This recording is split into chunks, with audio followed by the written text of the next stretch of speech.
Jake Morrison wiped the sweat from his forehead as he checked the cargo manifest one more time. The small freighter ship Wanderer was loaded with medical supplies and rare earth metals bound for the mining colony on Kepler 442b. It was supposed to be a simple run through the Outer Rim territories, the kind of job that paid well because most captains avoided the area. Pirates and raiders made the Outer Rim dangerous, but Jake needed the money. His crew was small but reliable. Danny worked the engines and could fix anything that broke. Lisa handled communications and navigation. Pete managed the cargo and weapon systems. They had been together for 3 years, running supplies to colonies that bigger shipping companies ignored. It was honest work in a galaxy where honest work was getting harder to find. Jake walked through the narrow corridors of his ship, checking systems and making sure everything was secure for the jump to hyperspace. The Wanderer was old but well-maintained. She had served him well through dozens of runs, keeping him and his crew safe when other ships had been lost to raiders or mechanical failures. Today felt different, though. Something in his gut told him to be careful. The hyperspace jump went smoothly. They dropped back into normal space at the edge of the Kepler system, right where they were supposed to be. The mining colony was still, 2 days away at sublight speed. Jake settled into his captain's chair and watched the stars through the main viewport. Space was beautiful out here, far from the crowded shipping lanes and busy planets of human space. Danny called from the engine room that everything looked good. Lisa confirmed their position and started plotting the course to the colony. Pete was already preparing the cargo bay for unloading. Everything was routine until the proximity alarms started screaming. 3 ships dropped out of hyperspace behind them. They were unlike anything Jake had ever seen. The hulls were dark green and covered in sharp angles that made them look like weapons themselves. Energy readings showed they were heavily armed and much faster than the Wanderer. Jake knew immediately they were in serious trouble.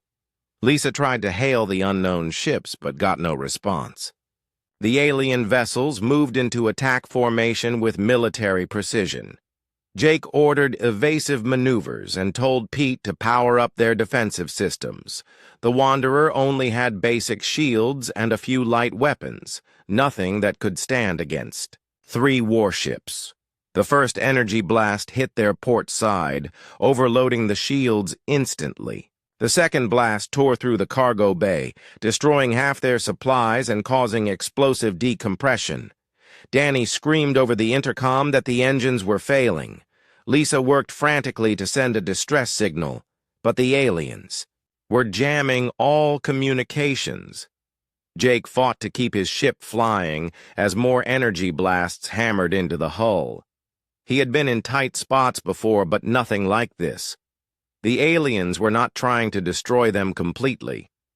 They were disabling the ship systematically, like they wanted to take it intact.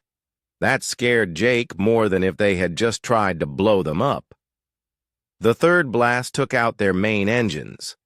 The Wanderer went dead in space, emergency lighting, casting red shadows through the corridors. Jake could hear Danny calling for help from the engine room, but the blast doors had sealed automatically when the hull was breached. Lisa was unconscious at her station, blood running from a head wound. Pete was not responding to calls from the cargo bay. Jake grabbed his sidearm and prepared for boarding. He had been a soldier before becoming a freighter captain, and old instincts kicked in. If the aliens wanted his ship, they would have to take it from him. He positioned himself in the main corridor where he could see both airlocks and waited. The aliens came through the starboard airlock first. Jake had never seen anything like them. They were tall and reptilian, with scales that shifted color in the light. Their eyes were large and predatory, and they moved with the fluid grace of natural hunters. They wore form-fitting armor and carried energy weapons that hummed with deadly power. Jake opened fire as soon as the first alien stepped through the airlock. His bullets struck the creature center mass, but the armor absorbed most of the impact. The alien staggered but did not go down. More aliens poured through the airlock, moving to flank him. Jake fell back, using the ship's narrow corridors to limit their ability to surround him. The firefight was intense but brief. Jake managed to kill 2 of the aliens with careful shots to their heads. Where their armor was thinner, their blood was dark purple and smelled like copper, but there were too many of them, and his ammunition ran out quickly. When he tried to reload, an energy blast caught him in the shoulder, spinning him around and sending him crashing into the wall. The aliens surrounded him as he struggled to stay conscious. One of them, taller than the others and wearing more elaborate armor, approached him carefully. This one spoke in accented but understandable English, which surprised Jake more than anything else that had happened. The alien commander studied Jake with intelligent eyes. It spoke to the others in a language of clicks and hisses before turning back to him. Jake tried to stand, but his wounded shoulder would not support his weight. The alien commander seemed impressed that he was still trying to fight. 2 aliens grabbed Jake by the arms and dragged him through the ship. They passed Lisa's body at the navigation station and Pete's remains in the cargo bay. Danny was nowhere to be seen, probably dead in the sealed engine room. Jake felt rage building inside him, but he was too weak to act on it.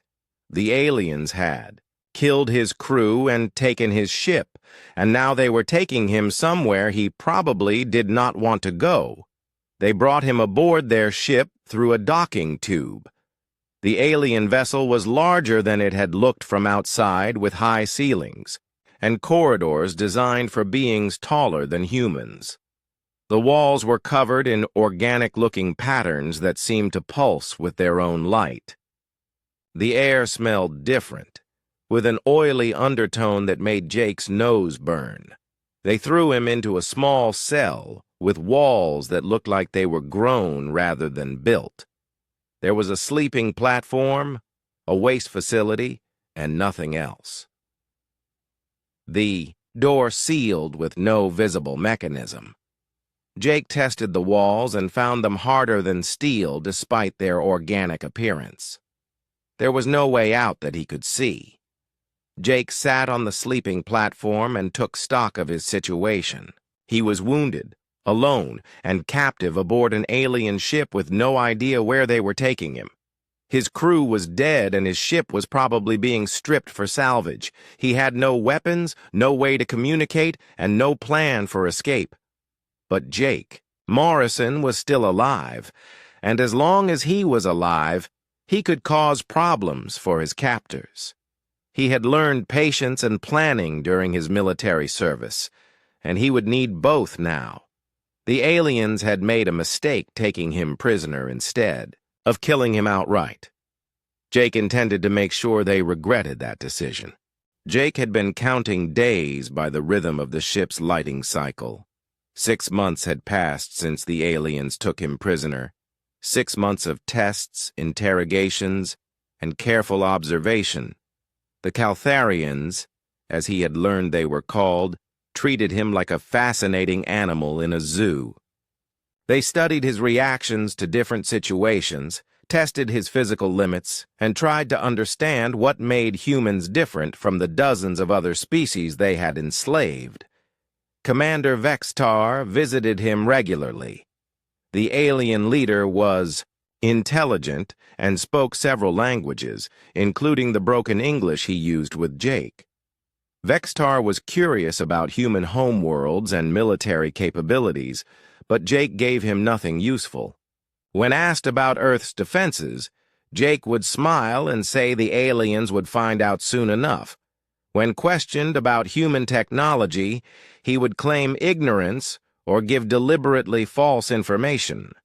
The Caltharians had expected their prisoner to break after a few weeks of captivity. Most species they encountered became compliant quickly, accepting their fate as slaves or test subjects. Humans were proving to be different. Jake healed faster than their medical scans predicted.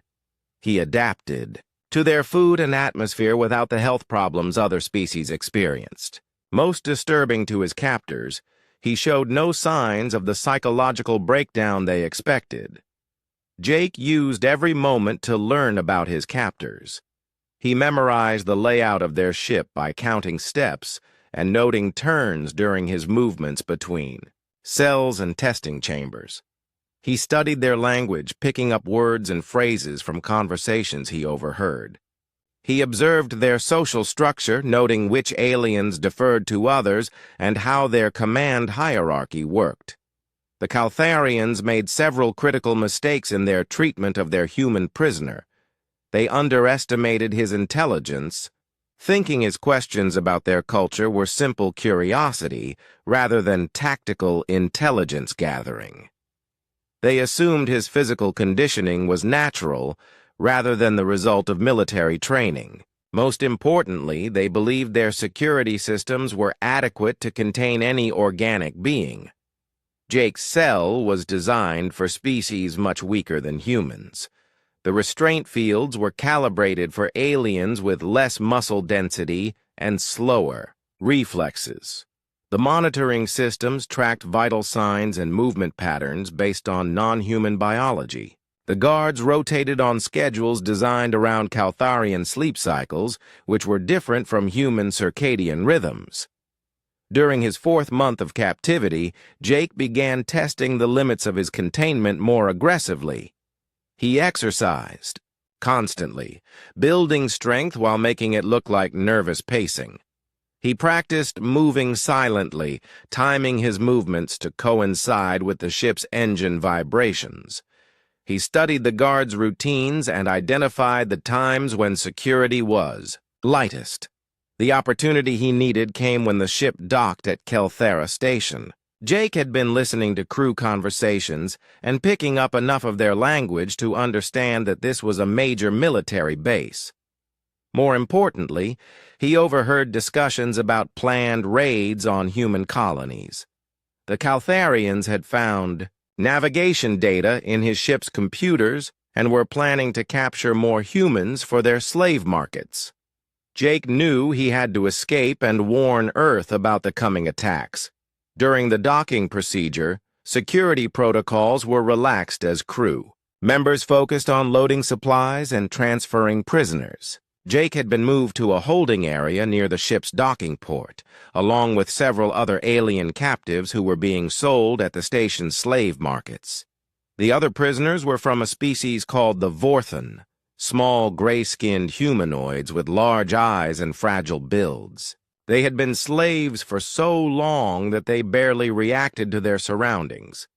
Their broken spirits and submissive behavior disgusted Jake, but he also pitied them. They had given up hope of freedom long ago, when the guards came to transfer the prisoners to the station. Jake was ready. He had fashioned a crude weapon from pieces of his cell's waste recycling system, hiding it in his clothing. The guards expected no trouble from the docile group of slaves. They were not prepared for a human who had spent months planning his escape. Jake waited until they were in the corridor between the ship and the station. The artificial gravity was lighter here, giving him an advantage over aliens adapted to heavier worlds. When the lead guard turned to check on the other prisoners, Jake struck. His improvised weapon crushed the alien's throat before it could call for help. Jake grabbed the guard's energy rifle and turned it on the other 2 escorts. The energy weapon felt strange in his hands, but the basic principles were familiar enough. Jake had always been a good shot, and desperation made him deadly accurate. The second guard fell before it could draw its weapon. The third managed to activate an alarm before Jake's blast burned through its chest armor. Alarms blared throughout the station as Jake herded the other prisoners into a side corridor. The Vorthon slaves cowered against the walls, terrified by the sudden violence. Jake shouted at them to run, but they seemed unable to process the concept of escape. Their conditioning was too complete. Jake left them behind and ran toward the station's docking bays. The station was built like a maze, with corridors branching in all directions. Jake followed signs written in Caltharian script, using his limited knowledge of their language to navigate toward the small craft landing area. Security forces were converging on his position, but the alarm system worked against them.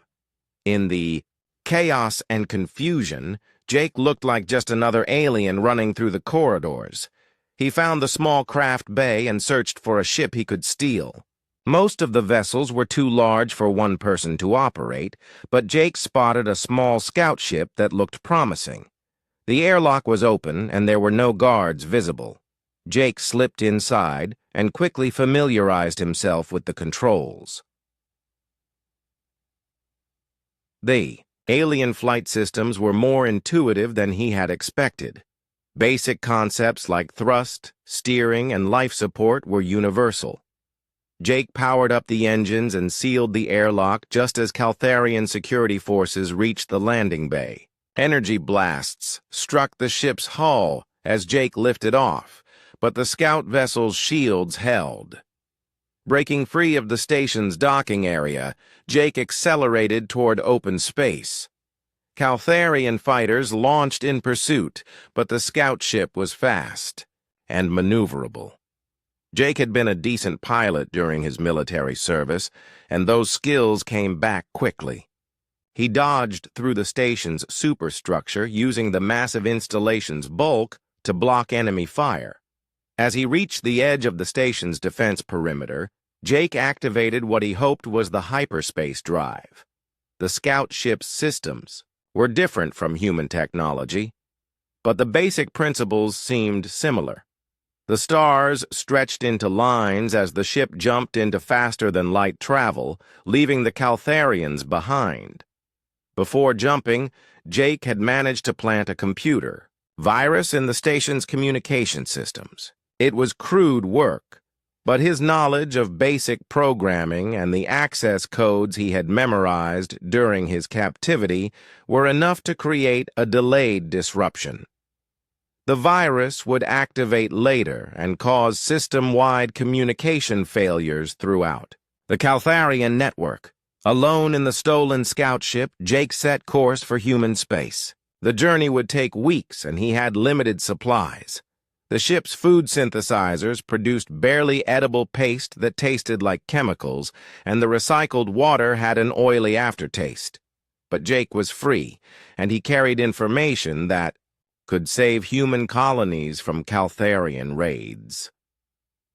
During the long journey home, Jake planned his report to Earth's military commanders. He had detailed knowledge of Caltharian technology, ship designs, and tactical doctrine. He knew their strengths and weaknesses, their military structure, and their expansion plans. Most importantly, he understood that they viewed humans as exotic, slaves rather than potential threats. The Caltharians had made a fundamental error in judgment. They had captured a human warrior and given him 6 months to study them, while they learned almost nothing useful about humanity in return. Jake intended to make sure they paid dearly for that mistake. He would return to Earth with everything needed to turn the tables on his former captors. As the scout ship continued its journey toward human space, Jake Morrison prepared for war. The stolen Caltharian scout ship limped into Earth orbit with failing life support and empty fuel tanks. Jake had pushed the alien vessel beyond its limits during the final days of his journey home. When Earth Defense Force patrol ships intercepted him, Jake was unconscious at the controls, kept alive only by the ship's emergency systems. Admiral Lisa Carter stood at the viewport of the medical station, watching as doctors worked to stabilize the mysterious pilot who had arrived in an unknown alien vessel. The ship's design was unlike anything in Earth's databases, and its technology was clearly more advanced than human engineering. When the pilot regained consciousness and identified himself as Jake Morrison, a missing freighter captain, Carter knew she was dealing with something unprecedented. Jake's debriefing took place in a secure facility beneath the lunar surface. Admiral Carter assembled a team of Earth's best military analysts and xenobiology experts to hear his story. Colonel Ryan Brooks, the Defense Force's top strategic planner, recorded every detail of Jake's account. Dr. Elena Rodriguez, head of the Xenobiology Research Division, analyzed the biological samples Jake had collected from the Caltharian ship. The revelation that humanity was not alone in the universe sent shockwaves through Earth's government.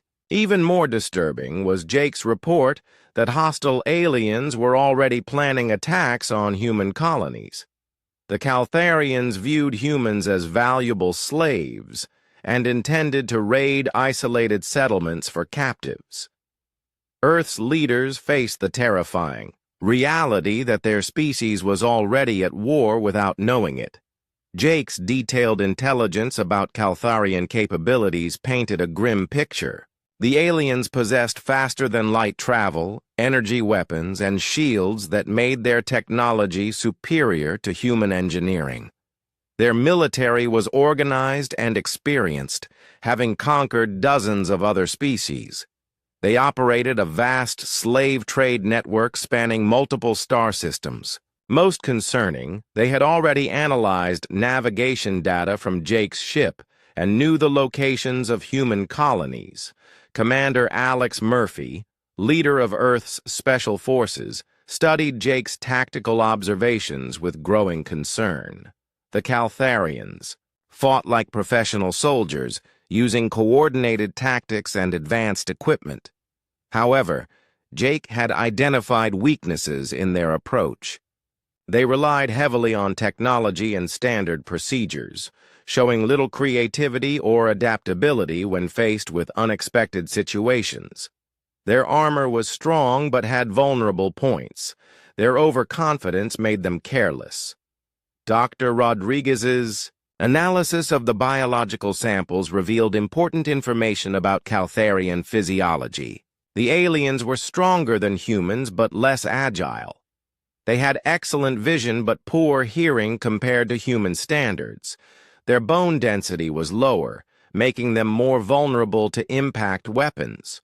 Most importantly, they healed slowly from injuries, unlike the rapid recovery rates humans demonstrated. Jake pushed for immediate military action against the Caltharian threat. He argued that Earth had a narrow window of opportunity, while his virus disrupted alien communications. The longer humanity waited, the more time the Caltharians would have to organize and launch their planned raids. Jake had seen their military capabilities firsthand and knew that passive defense would not be enough. Admiral Carter faced an impossible decision. Earth's military was designed for planetary defense and had no experience with interstellar warfare. The Defense Force had less than 200 ships capable of space combat, and most were patrol vessels with light armament. Building a fleet capable of challenging the Caltharians would take years that humanity did not have. The debate in Earth's military leadership was intense. General Patricia Kane, commander of the Marine Corps, supported Jake's aggressive approach. She argued that humanity's best chance was to strike first while the aliens underestimated human capabilities. General Robert Mills, head of defense planning, wanted to focus on strengthening Earth's defenses and evacuating vulnerable colonies. He believed that attacking the aliens would only provoke a larger retaliation. Colonel Brooks presented a compromise strategy based on Jake's intelligence. Earth would build its military strength while conducting limited strikes against Caltharian outposts. The goal was to disrupt alien plans without triggering a full-scale war before humanity was ready. Jake supported this approach but insisted that any delay increased the risk to human colonies. The breakthrough came when Dr. Rodriguez's team reverse-engineered key technologies from the captured scout ship. Human engineers had been working on similar concepts for decades but lacked the advanced materials and power systems the aliens used. With Caltharian technology as a template, Earth's scientists made rapid progress in developing improved weapons, shields, and propulsion systems. Captain Maria Santos volunteered to lead the first test of the new technology. Her destroyer, the Vengeance, was retrofitted with alien-derived weapons and shields. The initial tests exceeded all expectations. Human ships equipped with hybrid technology could match Caltharian vessels in direct combat. More importantly, human crews proved more adaptable and creative than alien pilots trained in rigid tactical doctrines. Jake worked closely with Earth's military planners to identify priority targets for the first strikes. He knew which Caltharian bases were poorly defended and which ones controlled important supply routes. His virus had already disrupted communications between many alien installations, creating opportunities for surprise attacks. The key was to move quickly before the Caltharians could adapt to the new threat. The War Council reached its final decision when long-range sensors detected a massive Caltharian fleet moving toward human space. The force included over 200 ships, far more than Earth's defenses could handle. The aliens were not coming to raid isolated colonies. They were coming to conquer humanity's homeworld and enslave the entire species.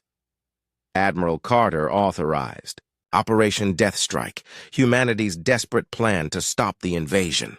Earth's entire military would engage the Caltharian fleet at the edge of the solar system, buying time for civilian evacuations and final preparations.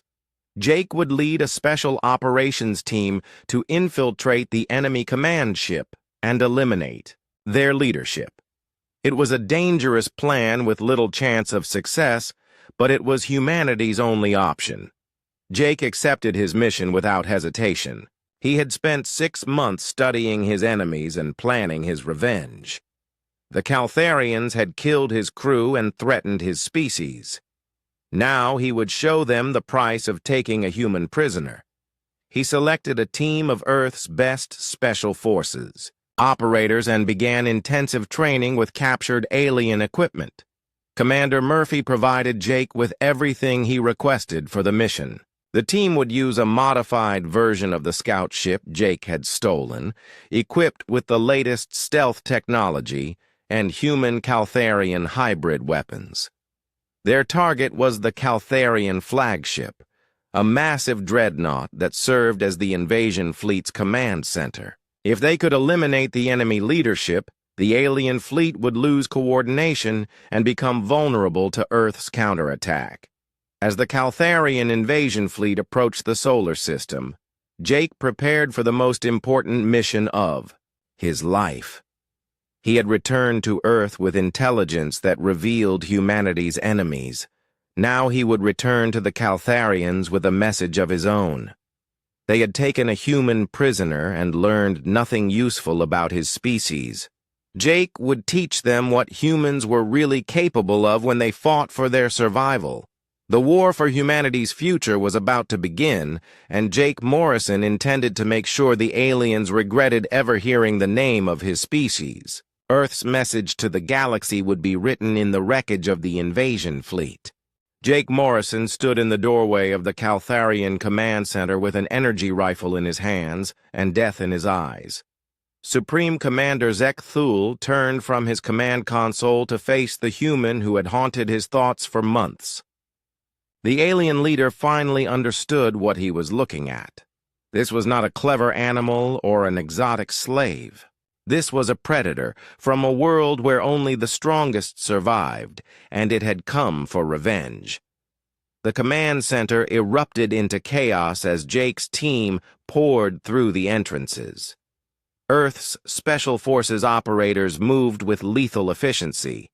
their weapons cutting down alien officers before they could reach their sidearms. The Caltharians had size and strength advantages, but humans had speed, training, and most importantly, motivation. They were fighting to save their species from slavery. Zekthul drew his ceremonial blade and charged at Jake with a roar of fury. The Supreme Commander was larger and stronger than any human, his scaled hide thick enough to turn aside glancing blows. But Jake had studied Caltharian anatomy during his captivity, and he knew exactly where their weaknesses lay. He sidestepped. The aliens charged and put 3 energy bolts through the gaps in Zekthul's armor. The alien commander fell to his knees, purple blood spreading across the deck plates. He looked up at Jake with eyes that held surprise and grudging respect.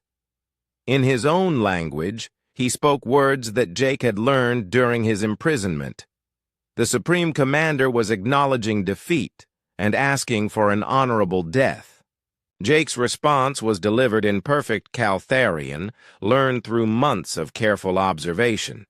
Jake told the dying alien that humans did not give honor to those who enslaved children and murdered innocents. Zekthul would die knowing that. His invasion had failed, and his empire would fall. The Caltharians had awakened something they could not control, and the galaxy would learn to fear the name of humanity. With those words, Jake ended the Supreme Commander's life. The battle in space had turned decisively in humanity's favor. With their command structure destroyed and communications in chaos, the Caltharian fleet began to collapse. Individual ship. Captains found themselves isolated and confused, facing human vessels that fought with coordination and determination. Admiral Carter pressed her advantage ruthlessly, knowing that mercy now would only lead to more human deaths later. Captain Maria Santos led the final assault on the alien fleet's core formation. Her destroyer Vengeance had taken severe damage during the battle, but her crew kept fighting with the same determination that had carried humanity through its darkest hours. Santos opened fire on a Caltharian heavy cruiser at point-blank range, her hybrid weapons tearing through enemy shields and armor like they were made of paper. Captain Tony Richardson's remaining attack craft hunted down fleeing enemy vessels with merciless efficiency. The aliens had come to enslave humanity, and Richardson intended to make sure none of them escaped to try again. His pilots struck at enemy engines and life support systems, leaving Caltharian ships dead in space for capture or destruction. Jake's virus continued to spread through the alien communication network, reaching Caltharian installations throughout their empire. Military bases lost contact with their fleets. Supply depots found themselves isolated from command authority. The carefully coordinated alien military machine began to break down as local commanders struggled to understand what was happening. Admiral Helen Wright led Earth's newly formed expeditionary fleet in simultaneous strikes against key Caltharian positions throughout their territory. Human ships equipped with hybrid technology appeared without warning at alien outposts, delivering devastating attacks before vanishing back into hyperspace. The hunters had become the hunted, and the Caltharians were learning what it meant to fear. Back on the flagship, Jake secured the alien command center and began accessing their central computer systems. The intelligence he gathered would be invaluable for the next phase of humanity's war against the Caltharian Empire. He found detailed records of slave populations, military installations, and colonial administrations. More importantly, he found the locations of other species the aliens had conquered. The surviving Caltharian ships in the solar system faced an impossible choice. They could surrender to the humans they had come to enslave, or they could die fighting, against impossible odds. Most chose surrender, but some alien captains preferred death to the dishonor of defeat. Those ships were accommodated by Captain Danny Foster's squadron, which showed no mercy to enemies who refused to yield. Colonel Patricia Kane's Marines boarded the surrendering alien vessels and took their crews prisoner. The Caltharians found themselves experiencing captivity for the first time in their history as conquerors. They were treated according to human military regulations, which was far better than they had treated their own prisoners, but the psychological impact was devastating. Earth's victory in the Battle of Sol sent shockwaves throughout the galaxy. The Caltharian Empire, which had seemed invincible for centuries, had been humbled by a species they had dismissed as primitive slaves. Other alien civilizations took note of what happened when humans were threatened. Some sought alliance with Earth, while others prepared their own defenses against potential human expansion. Jake stood on the bridge of his new command, the massive dreadnought Indomitable, and watched as human ships patrolled the space around Earth. The vessel had been built using a combination of human engineering and captured Caltharian technology, making it one of the most powerful warships in the galaxy. Jake's flag flew from its hull, marking him as Admiral Morrison, commander of the Human Expeditionary Force. The war against the Caltharian Empire continued for 2 more years, but the outcome was never in doubt after the Battle of Sol. Human forces struck at alien installations with the same ruthless efficiency their enemies had once used against other species. Caltharian colonies found themselves liberated by human marines who freed enslaved populations and established new governments. The former slave species welcomed their human liberators with gratitude that bordered on worship. Earth's forces brought freedom to billions of beings who had known only oppression under Caltharian rule. Admiral Wright worked with local leaders to establish democratic governments and self-defense forces, ensuring that the freed worlds could protect themselves against future threats. The Caltharian homeworld fell after a brief siege that demonstrated humanity's new military capabilities. The alien leadership surrendered unconditionally, rather than face the complete destruction of their civilization. The once proud empire was dismantled, and its territory divided among the species it had previously enslaved, with human peacekeeping forces ensuring the transition to freedom. Jake Morrison stood in the ruins of the Caltharian capital and remembered his dead crewmates from the Wanderer. Danny, Lisa, and Pete had been avenged 1,000 times over, but their loss still haunted him. The galaxy was a safer place now, but the price of that safety had been paid in blood and sacrifice by humans who would never see the peace they had died to create. The final act of the war came when the last Caltharian military commander surrendered his forces to Admiral Morrison. The alien officer, once proud and arrogant, now understood the true nature of humanity. He spoke in broken English, acknowledging that his species had made a fatal error in judgment. They had captured a human and learned nothing useful about his people. Now they knew what humans were truly capable of, but the knowledge had come too late. Earth's message to the galaxy was clear and uncompromising. Humanity would protect its own and defend the innocent against oppression. Those who threatened human worlds or enslaved other species would face the full wrath of Earth's military might. The age of Caltharian dominance was over, and the age of human expansion had begun. Admiral Morrison looked out at the stars and thought about the future. Humanity had proven itself in the crucible of war and emerged as a major galactic power. The species that had once been seen as potential slaves now stood as the guardians of freedom for countless worlds. It was a responsibility that humans would carry with honor, backed by the promise that any who threatened the peace would face. The same fate as the Caltharians. The Deathworlder had come home with a fleet and no mercy, and the galaxy would never be the same. The stars looked different from the bridge of the Aurora's dawn, and Captain Lisa Martinez knew that meant they were far from home. She stood at the main window, watching the alien sun of Xerion Prime grow larger as their ship moved closer to the planet. Her hands were steady on the rail, but her heart beat faster than usual. This was the most important mission of her life, and maybe the most important mission in human history. Lisa had been a diplomat for 12 years, but before that she was a soldier. She knew how to fight, but she preferred to talk. Words could solve problems that guns could not. That was why Earth Command had chosen her to lead this mission. The Scaleth Empire was powerful, and humanity needed allies, not enemies. Behind her, Commander Jake Harrison checked the ship's weapon systems one more time. Jake was her oldest friend and the best security chief in the fleet.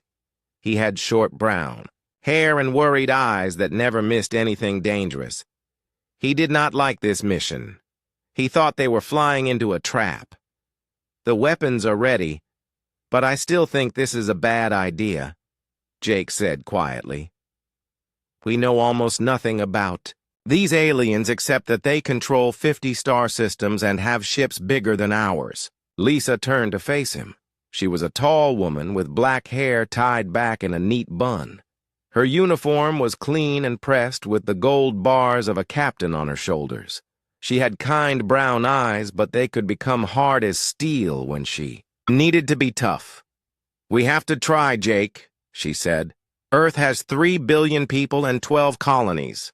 The Scaleth have 50 worlds and 100 billion people. If we fight them, we lose. If we can make peace, everyone wins. Dr. Amy Collins looked up from her computer screen. Amy was the team's expert on alien life and culture. She was young, only 28, with red hair and green eyes. She was very smart, but sometimes too trusting. She believed that all intelligent life could be reasoned with. The Scaleth are not like other aliens we have met, Amy said. They are warriors. Their whole society is built around being strong and fighting. They respect strength above everything else. But that does not mean they are evil. Maybe they just need to see that humans can be strong too. Lieutenant Ben Foster nodded from his position at the communications console. Ben was the youngest member. Of the team, only 25, with blonde hair and blue eyes. He was good with languages and technology. He had spent months learning the Scaleth language and studying their culture. Dr. Collins is right, Ben said. The Scaleth have a thing called the testing. When they meet new species, they make them prove they are worthy of respect. It is like a trial or a challenge. If we pass their test, they might accept us as equals. Jake shook his head. And if we fail? Ben's face became serious. Then they see us as weak. And the Scaleth do not make deals with weak species. They conquer them. Lisa felt a cold feeling in her stomach, but she did not show it. A good captain never let her crew see her fear. Then we will not fail, she said simply. The ship's computer made a soft sound. Approaching Xerion Prime orbital space, it announced. Scaleth ships detected. Lisa moved to her captain's chair and sat down. Through the window, she could see 3 massive ships moving toward them. The Scaleth vessels were dark gray and covered with spikes and armor. They looked like weapons, not like ships meant for peace. Incoming transmission, Ben said. His hands moved quickly over his controls. They are speaking in their language. I can translate. The main screen filled with the image of a Scaleth warrior. Lisa had seen pictures before, but seeing one in person was different. The alien was tall and covered in dark green scales. His head was long and narrow, like a snake, with yellow eyes that seemed to look right through her. He wore black armor with red markings that showed his rank. "Human vessel," the alien said in a deep, rough voice. "I am Commander Vextar of the Scaleth Defense Fleet. You will follow us to the planet's surface. Any deviation from our course will be seen as an act of war."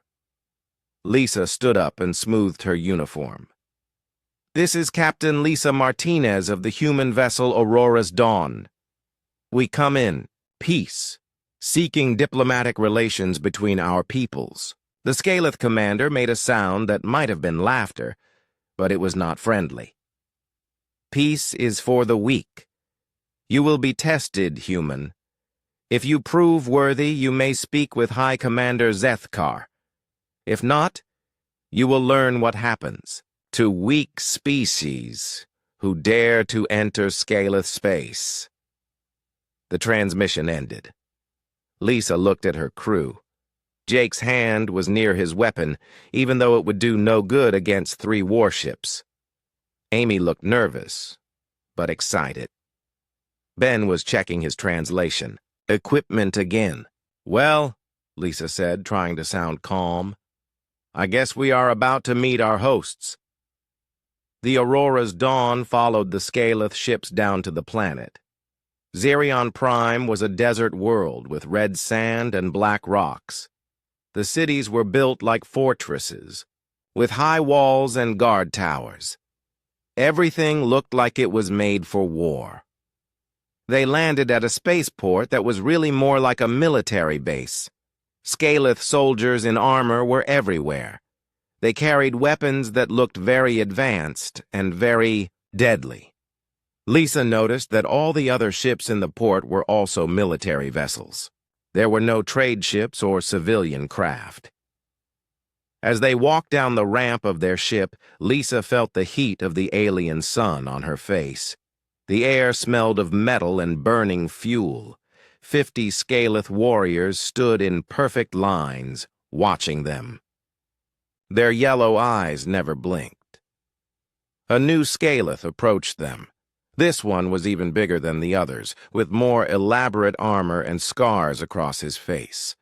His scales were darker, almost black, and he moved with the confidence of someone who had never lost a fight. "I am High Commander Zethkar," he said. His voice was like grinding stone. "You are the humans who wish to speak with the Scaleth Empire." Lisa stepped forward. She had practiced this moment many times, but her heart was still beating fast. "I am Captain Lisa Martinez, representing the United Earth Government. We seek peaceful relations and mutual cooperation between our species." Zethkar looked at her for a long moment. His yellow eyes seemed to be measuring her, weighing her strength. "You speak of peace, human, but peace is earned, not given. Your species is new to this galaxy. You have not proven that you deserve to exist alongside the Scaleth." "What must we do to prove ourselves?" Lisa asked. The High Commander smiled, showing sharp teeth. "You must face the testing. It is our ancient way. All species who wish to deal with the Scaleth must prove their worth in combat. If you win, we will speak of peace. If you lose..." He did not finish the sentence, but his meaning was clear. Lisa felt Jake tense beside her. This was exactly what he had been afraid of, but they had come too far to turn back now. "I accept your challenge," she said. Amy stepped forward. "Captain, maybe we should discuss this with Earth Command first." But Zethkar laughed. "The human female shows wisdom. Perhaps you are not ready for the testing after all." Lisa felt anger rise in her chest. The alien was trying to make her look weak in front of her crew. "I said I accept. When do we begin?" "Tomorrow, when the sun reaches its highest point," Zethkar said. "Tonight, You will be our guests. Rest well, human. Tomorrow you will learn what it means to face Scaleth steel." As they were led to their quarters, Jake whispered in Lisa's ear, "This feels wrong. They are too confident, too sure that they will win." Lisa nodded, but she had made her choice. Tomorrow she would fight for humanity's future. She only hoped she was strong enough to win.